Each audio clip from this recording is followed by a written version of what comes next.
Quando você abre o MS Project, ele traz uma tela com alguns modelos que você pode utilizar. No caso, nós vamos trabalhar com essa primeira opção, que é o projeto vazio, tá? Caso você já tenha o projeto instalado, obviamente do lado esquerdo ele vai trazer a lista dos arquivos que você já trabalhou, você usou anteriormente, mas nós vamos trabalhar agora com essa opção do projeto vazio. Você clica nele, ele aciona o programa e essa é a tela inicial. O que é que você precisa entender para acompanhar bem? Observe que ele vem com formato que do lado esquerdo tem uma planilha e do lado direito ele tem um espaço, digamos assim, um local para desenhar as barras do cronograma em função de uma régua que vai medir o tempo. Nós chamamos essa régua de escala de tempo. Também tem normalmente uma funcionalidade chamada linha de tempo, você vê aí um pouquinho acima, que você pode destacar nela algumas atividades. E uma barra acima disso ainda, onde você coloca algumas informações, similar à barra de fórmula do Excel. E mais acima você tem as guias, que cada guia tem o seu foco, né? Com os vários botões, etc., como arquivo, tarefa. Você tem os diversos botões. Aqui tem uma guia chamada Alex Amarante, que eu desenvolvi, onde eu tenho algumas funcionalidades específicas que eu mesmo desenvolvi, ou que estão, entre aspas, ocultas, né? São opções que existem, mas não estão normalmente nas telas. Temos a guia recurso, relatório, a guia projeto, guia exibir, guia desenvolvedor, que eu também ativei. Talvez na sua tela não tenha, porque eu utilizo no meu desenvolvimento de aplicativos. E na guia formato. Bem, um ponto fundamental que a gente precisa entender é que tudo isso é configurável.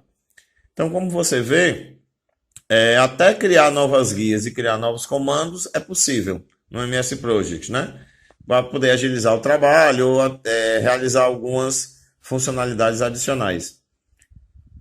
Fora isso, você pode ajustar várias outras coisas, como por exemplo, você está vendo que é possível manipular os espaços aí na área de trabalho, seja da planilha ou da área do cronograma. Eu recomendo que você feche a linha do tempo para a gente ter mais espaço para análise do cronograma, porque é o que nós vamos desenvolver. Nós vamos desenvolver o cronograma de obra. Então, a gente lá esquerdo tem algumas colunas, né? Aqui você vê um campo chamado indicadores, que ele apresenta informações, né? Então, cada campo desse tem suas próprias informações. Essa coluna indicadores traz alguns status das tarefas.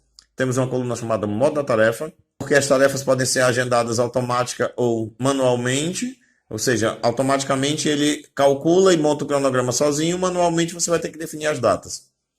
Temos a coluna nome da tarefa, onde você vai descrever a lista dos serviços, você vai definir as etapas da obra, né? Você observa que o nome da tarefa, entre parênteses, está escrito nome, né? Então, entre parênteses, é o nome oficial desse campo, ou seja, essa coluna se chama, ela tem um apelido, nome da tarefa, mas o nome oficial dela é nome. O nome do campo é nome. E nós colocamos, aliás, o project já traz com a informação, como se fosse um rótulo chamado nome da tarefa.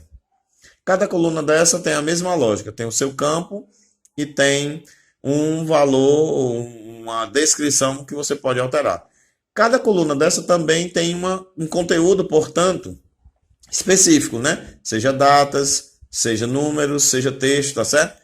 Então vamos lá, por exemplo, duração, onde você vai definir o prazo de cada serviço, a data de início, esse campo vai definir quando o serviço começa, a data de término, que vai definir quando o serviço termina, predecessor, que indica a sequência, que significa o pré-requisito de um serviço, qual é o serviço anterior, nome de recursos, ou seja, quais são os materiais, quem são os operários, os equipamentos, os terceirizados.